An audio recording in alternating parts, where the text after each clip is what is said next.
What's up, Dragon Ball fam? It's your boy Eddie Hilaire coming at you live with another deck profile. This one is from my second place Kansas City Trunks deck profile. I know a lot of you guys have been waiting for this, and it's finally here. But before we start, let me apologize because I do have my daughter with me. My son's at school, but she's listening to her little kid music. So if you guys hear kid music in the background, just know we feel your pain, bro. Trust me, you'll get through it. I do this every single day. But without further ado, my boy Trunks. Trunks, when this card attacks, draw one card. If you have 2 or more energy, choose one yellow Vegeta in your battle area. Place it under this card, flip this card over. If you do, draw one card. Then add cards from your life until you have 6 in hand. Or you have an alternate awakening, well, technically original awakening. If your life is at 4 or less, just draw 2 cards and flip it over. So, everyone knows what that does. It is what it is. This leader, in my opinion, the best leader, well, best yellow leader in the format, hands down. And the backside, just to further it up, you're going to swing.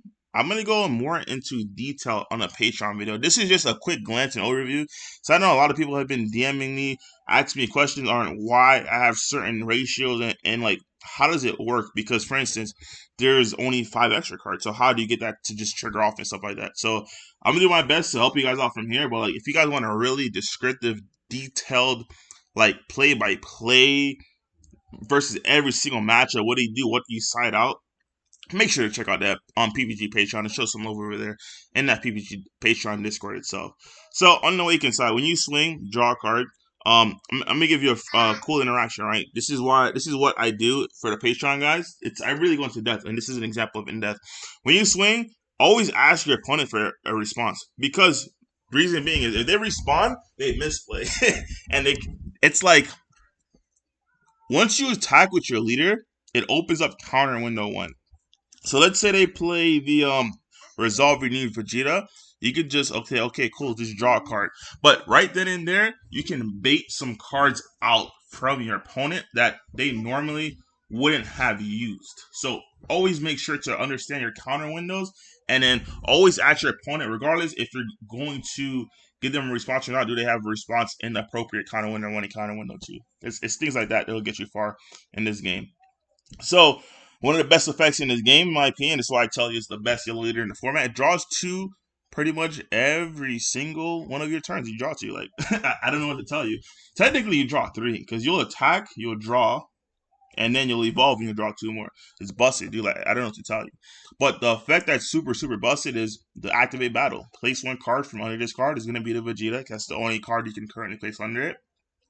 This card gains 10k power and double strike for the turn. It's super, super busted, super, super good. All right, without further ado, you guys know the deck list, right? I should just lay all this out and just go through it, because you guys know the deck list. But the way I hold my hand too, this is also another advice that I give on Patreon. I do my deck list in the order that I hold my hand. So like, if you guys ever played against me or ever watch me play, you guys will notice that it takes me a while before I do my plays after I get a bunch of lights in my hand, because I order my cards in my hand exactly like it's telling me a story. So I know exactly what I can do. If I can 6-0 you, if I can 4-0 you, if I can do anything that turn just based on what you present me with, I know exactly what I can and cannot do, or I am able and not able to do. I don't like to use the word can't, just based off what my hand is telling me, the story my hand is telling me. So the first card to life I always hold in my hand is my Bergamo, my 1-of. It's like one of my 1 secret rares that you have in yellow. Amir, quiet please. Then you have the actual super combo. This is the secret rare. This, I always use it in conjunction with my leader. Like, it always is what it is. The only time I would use it outside of my leader swing is against Sin. You don't want to use it on your leader swing. And like I said, make sure to join the PPG Patreon, and I'll tell you exactly why you don't want to use it on the leader swing itself. That's all part of the 6-0 for the Sin match itself. Next 2 cards I play are going to be Mirror Creator Reserve. So whatever you swing with and you drop the Piccolo on, it's pretty much infinite. They're going to take it. And then speaking of infinite, when you do play this mirror, it's usually going to be infinite. And you always want to make sure that you back up Mira with a cooler, because These two cards right here are a package. I have two Hidden Power E Supreme Kais to give anything I want double strike, but you always want to make sure you back up all of this with the cooler. So these two cards behind the mirror, it's just instant game. Like you're not gonna get around that. There's very few cards in the game that can, but we're not gonna talk about it in this video. You're just not gonna get around this for the majority of the times. The next card I play is going to be this package, the Slug package. So, you guys are going to see something. I made some concessions in my sideboard, as we will see later on in the video.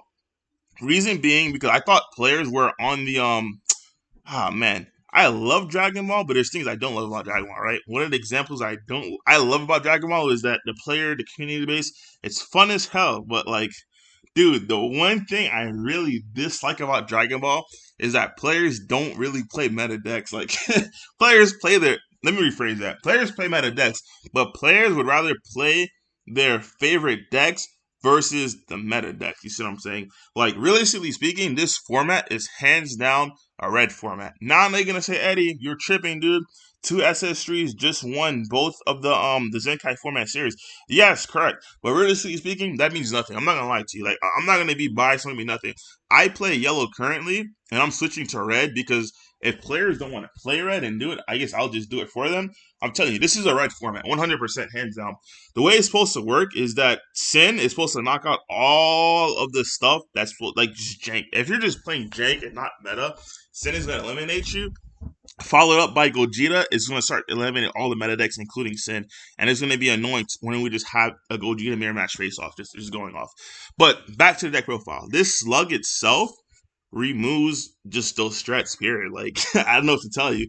Both Sin and Gogeta, mainly Gogeta. Sin, it works, but not as efficiently as it does in Gogeta itself. Versus Gogeta just shuts it down. But you have to once again know when and how to play Sin or Slug. You don't just slap down the Slug and think it's game over against Gogeta, because they will out it and you will get cracked. And when I say cracked, you will get cracked hard and lose that game itself. All right, moving on to the next. This is going to be a package, so I'll just open them all up. Bulma, well, I guess we could talk about the Bulma and I'll show you the package. So, Bulma, the reason why I play Bulma is deck thinning is deck winning, but not only that, it allows me to see what I have left in my deck. Like, I will always be able to know exactly what's in my deck because of the one drops, right? So, once again, another example I'm going to be going over in the Patreon. On turn one, when you use your one drop to play your Vegeta to go get your Trunks from your deck, or when you play your Trunks to go get your Vegeta from your deck, you always want to look at your deck. Like, look through the cards one by one. The first thing you want to glance through is you want to know exactly how many one drop Trunks and then how many one drop Vegetas in your deck. After that, you want to find your secret rare. Then you want to find all your secret rares, right? It's not just the Piccolo secret. You want to find your Bergamo, you want to find your mirrors. I call all of these secret rares because these are busted. Even though I play them at more than one, that's because I can. The Hidden Power E Supreme Kai, your coolers, and then your Power of Super Saiyans. This was gonna be pictured on later on. You want to find all these cards to your deck. Once again, make sure to check out a Patreon video, and I'll show you exactly what you want to look for every single time. But this Bulma looks at the top 7 cards, and then you get to add either one yellow Trunks or one yellow Trunks Future or one yellow Vegeta with an energy cost of 3 or less to your hand. So that one Bulma lets me search out 1, 2, 3, 4, and 5. Oh, and 6, excuse me. So 1, 2, 3, 4, 5. 5 times 4 is 20. 23 targets. 23 targets for Bulma, which is why I play the Bulma at 4. I know a lot of players don't play it, but if they do play it, they play it at 2. But we 100% got to play this thing at 4, man. This thing lets you, it's deck thinning, is deck winning, man. Not only that, a smart player, I'm not going to get into it right now, but a smart player will make your life a living, you know what, going against Trunks, playing against Trunks, because if you're playing Krillin Super combos, that's when you see people are saying that new starter reboot Ape Goku is better than Trunks. That's when you see players trying to say, well, this deck is better than Trunks. But you ask yourself, why are they saying this kind of stuff?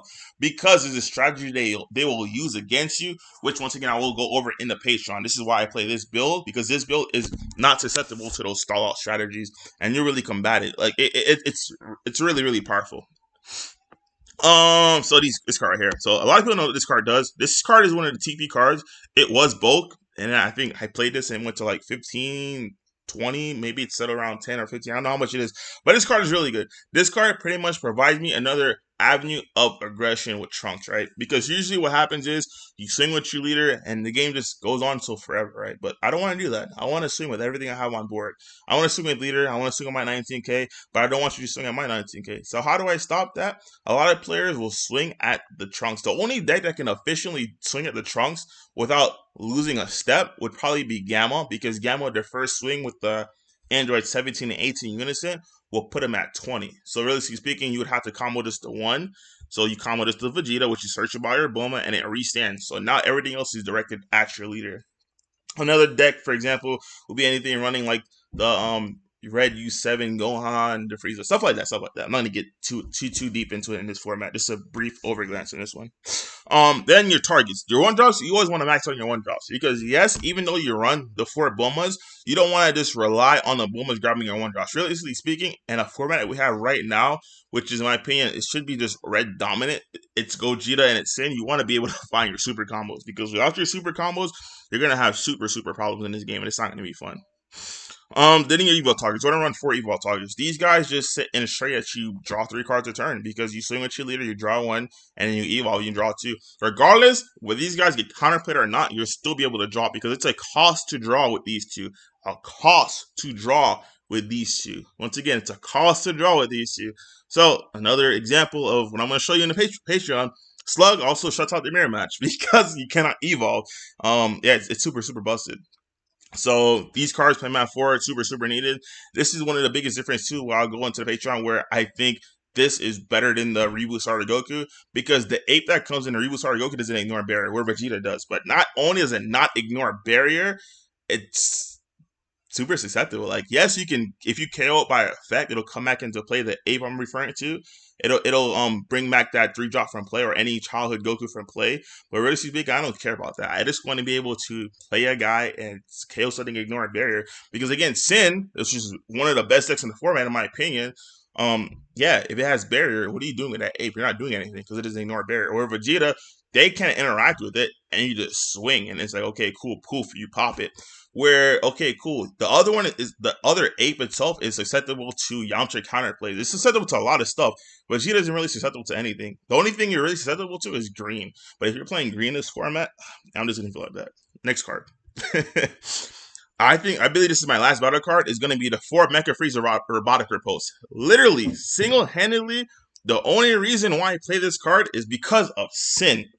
Sin has so much aggression that if you do not understand when and how to take damage versus Sin, which I will go over to it in depth, because this is one of the reasons why I play this thing. This farm Sin and you'll farm Gogeta. Mecha Frieza Robotic Repulse is just busted, dude. Like, this thing should never have been at 4.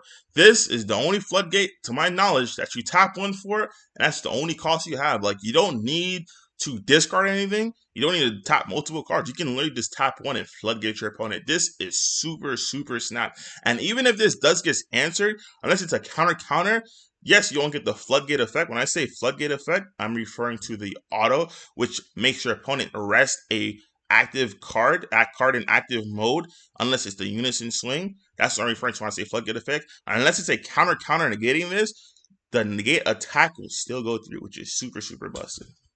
Alright, and the last 5 cards I play are going to be the 4 Frieza's Army Reinforcements. I gotta show you this token really quick.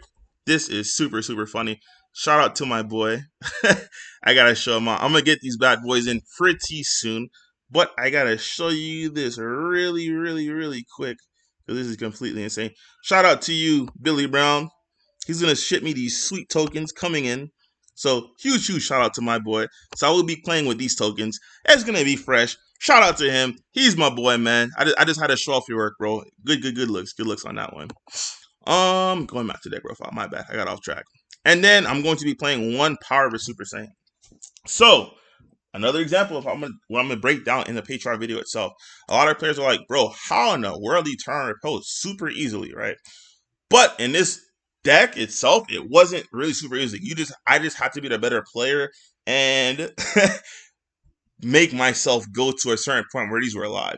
So realistically speaking, you don't want to charge these extra cards because these, number one, you never charge this. Like you just simply would never charge it. It's just a free, and makes your deck a 49 card deck. You just filter to your decks. I like to play my decks at 50 because I like to keep everything super, super consistent. This is a super, okay, cool. Yeah, you swing with something big that I really don't want to combo up my TP because I don't like, if, for instance, if you swing with a 30k Sin, I don't want to use the TP on that because it's a 30k. So I'd have to give you a super combo in this, which I really don't want to do. So I'll just, okay, cool, Eddie negates you and then hit you with the one of these beautiful tokens. So how you really want to do this is another example. When we go into Death on, there's a Z battle card supposed to be in here. I was there. I Juha had it, but he didn't bring it with him. And that was my fault. I should have told him to bring it with him. You want to play the one drop Vegeta SSB surmounting. Reasoning being is because your leader takes himself down to 6. So you play that card, you instantly go to 5, and these will instantly be live. So that's the reason why I only played 5, because no matter what, as long as you had these extra cards in hand, Repulse would always be live. Because if you kept one open, you just took a life, because once again, you would have the one surmounting in your Z deck. So once you're awakened, you go down to 5, and these are instantly live without you charging anything. So once you run through these, your opponent's like, okay, cool, we're good, we're Gucci, all this good stuff. Then you hit them with a repost, and then the repost will just go to work from there. So your Z battle cards should have 100% been the 2 Z grad cards that I'm missing. It should have been 2 oolongs. All you need is 2. Trust me, all you need is 2. You need one for the finisher, you need one for early game. And I'm not going to go into it right now in this video, but I will in the other one. You need 2, at least 2 oolongs. You can go 3 if you want to, but you need at least 2 oolongs. Once again, at least 2 oolongs. I put 3 in here because it's just putting cards in here. My thing would have been 2 oolongs, 2 SSB Gokus. It would have been 2 surmountings just in case one surmounting gets answered. So 2, 2, and 2 would have been 6. And then the 7 final Z battle card I would have had in here would have been the Gohan. The Gohan, it's a 2-cost Gohan where you give 1 Z energy and it's a dual attack 15k. It's just for a pressure, for unclear unison, to probably just want to bait my turn because, okay, cool, I don't want to really commit to the board, or I just want to set up for next turn for my 6-0 kill shot, stuff like that. So that should be my Z extra card lineup, but this is what was available to me for the tournament. So once again, it would have been 2 Oolongs, 2 Gokus, 2 Vegetas, the black 1-drop Vegeta to make yourself manually go down to 5, and then one of the Gohans. That would have put you at 7. So, side deck cards. This is my true sideboard, but my sideboard is now going to have to revert to just my previous sideboard. Reason being is this sideboard is meant to combat the actual meta, like not people playing their favorite, like not people playing Gamma, people playing Sin and Gogeta.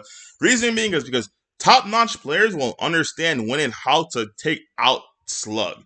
But once they do take out Slug, it doesn't matter because you would have answers in your sideboard itself to replace it. And the decks that Slug really don't have an effect on, for instance, if I'm going against Gamma, in my opinion, Gamma is this Trunks deck worst nightmare. Like, it's super unwinnable. When I say it's super unwinnable, those people who listen to my team talks, this is what I mean by when I say unwinnable.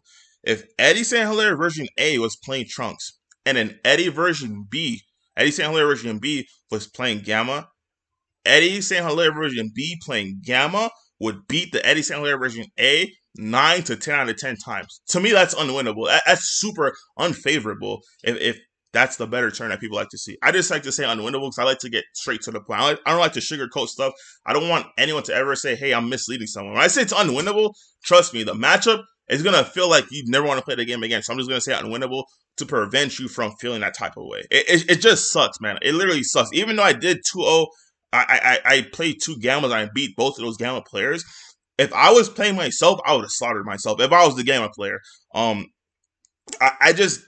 hands that I had was fortunate, and I had to play super optimal with absolutely no misplays. While I had to bait my opponent into eating certain things, which unfortunately for them they did, and I was able to capitalize on that. So that's what I mean by unwinnable. So for decks like Gamma, once again, it's another thing I'm going to go really, really in depth into. Slug is dead. You're not doing anything with Slug, man. You're going to take out the 6 Slugs, which is 3 of the 1-drops and 3 of the 3-drops. You're going to put in something like 3 Release from Evil and 3 T-Blows, because these cards are a lot better versus Gamma. Like, the same thing with Bergamo. You take Bergamo out, you put more cards in. There's a lot. All this right here, it's for, it converts to Gamma. But everything else, realistically speaking, it converts to you playing against Sin and Gogeta. So yes, I would have to make sideboard adjustments in my future builds because I see that people are going back to blue. I don't really classify blue as Gamma. I just call Gamma its own deck. The same thing with the Ramp Goku. I'm gonna call him Ramku. With Ramku, I think that guy should be literally. It's not a blue deck, bro. It's Ramku. Like you just ramp. The same thing with SS4 Vegeta. Those aren't really true blue decks, right? I'm talking an actual blue deck, like Blue Baby. Like it's not even a blue. It's hard to categorize blue. I don't think there's really two true blue decks. Either you're playing a stall blue deck, you're playing Gamma, you're playing 16. Those aren't true like traditional blue decks. So it's rough categorizing blue.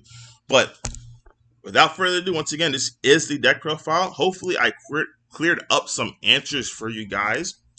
Yeah, make sure you have that surrounding Vegeta at 2 because if one gets answered, you do want to respond because you can always bottom deck any of these pieces and then look at the top 7 and shuffle up. So make sure to add that surmounting at least at 1. Realistically speaking, I would put it at 2. Hope that gave you guys an insight on how I play this deck. Once again, if you want literal play-by-play and all that good stuff, be sure to join the PPG Patreon. And with that being said, guys, thanks for tuning in, and we will see you guys again next time.